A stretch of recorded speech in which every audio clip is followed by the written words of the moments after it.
कही वेबशाला। When it's early morning, before it's really light, a flock of parrots flies across, looking trim and bright.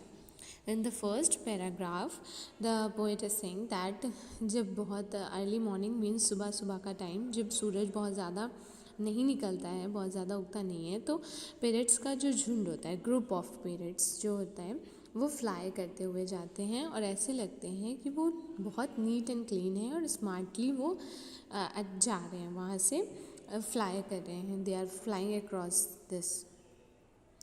They swoop down on the juicy grams which I love to throw. They are not afraid of me the way they come and go. और वो क्या करते हैं, जो grams पड़े होते हैं means चने पड़े होते हैं, उनको खाने के लिए वो अटैक करते हैं. जैसे कि कुछ खाने के लिए वो एक साथ फ्लाई करके यहाँ पर आते हैं. जो मुझे फेंकने बहुत पसंद है, मीन्स थ्रो उनके लिए, खाने के लिए डालने पसंद है. एंड वो मुझसे नहीं डरते हैं. The way they come and go means जिस तरह वो आते हैं जाते हैं, मुझे लगता है कि वो मुझसे नहीं डरते हैं. ओके.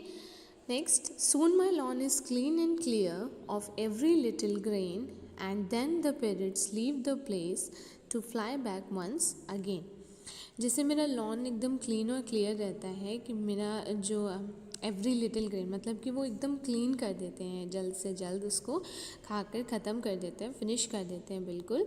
और फिर पैरट्स जो हैं वो लीव कर देते हैं प्लेस, और वो जहाँ से उड़कर आते हैं वहीं को वापस चले जाते हैं. And for the next time they will come. Okay. So that's all in this poem. कि आपको जो है अर्ली मॉर्निंग में वो पैरट्स आते हैं, flock of parrots, and then fly करते हुए वो बहुत नीट लगते हैं.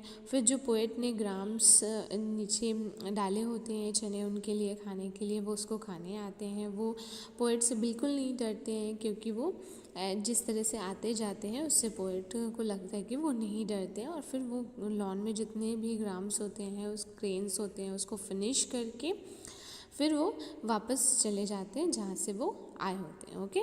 So the poet ends here. I hope you understood it well.